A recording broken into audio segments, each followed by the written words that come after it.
नियम काय तर बघा, चार्ल्स लॉ आहे, असं थोडं प्रॅक्टिकली विचार करा, म्हणजे काय तर हे लॉ समजायला सोपी आहे. फक्त तुम्हाला लक्षात काय ठेवायचंय की तो सायंटिस्ट कोणता आहे ना ते लक्षात ठेवायचं. चार्ल्स लॉने काय सांगितलं होतं की volume is directly proportional temperature. अगदी सोपी आहे ना. टेम्परेचर वाढवा, टेम्परेचर वाढवलं तर काय होणार, तर व्हॉल्यूम आहे तो वाढणार आहे. टेम्परेचर वाढवत जा तर व्हॉल्यूम वाढणार आहे.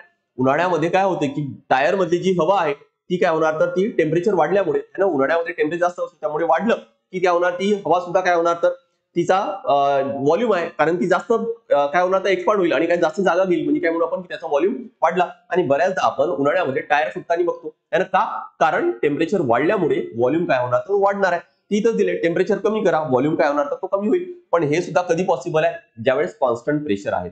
अदरवाईज कॉन्स्टंट प्रेशर नाहीये तर अशा वेळेस काय तर आपल्याला व्हॉल्यूम आहे तो नीट ऑब्झर्व आपल्याला करता येणार नाही. लक्षात घ्या. ठीक आहे. तर volume is directly proportional to temperature आहे ऍट कॉन्स्टंट प्रेशर. इथं डायग्राम मधून सुद्धा काय तर हेच दाखवलंय की या पहिल्या कंटेनर मध्ये बघा काय तर 1 ऍटमॉस्फिअर एवढा प्रेशर दिलेला आहे है ना.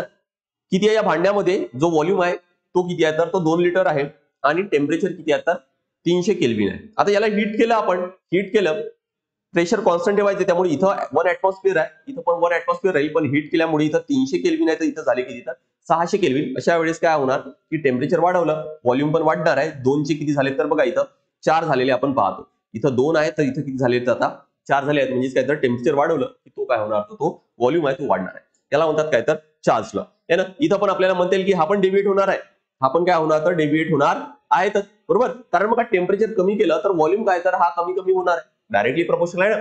पण काय, हा पण व्हॉल्यूम काय शून्य पण जाणार आहे का, तुम्ही टेम्परेचर खूप कमी करा तर व्हॉल्यूम हा शून्य होणार नाही, कारण पदार्थ आहे, व्हॉल्यूम तर काही काही राहणार आहे. त्यामुळे काय म्हणू आपण की हा पण काय होणार, तर कुठेतरी कुठल्या तरी कंडिशनने काय होणार, तर तो डेव्हिएट होणारच आहे.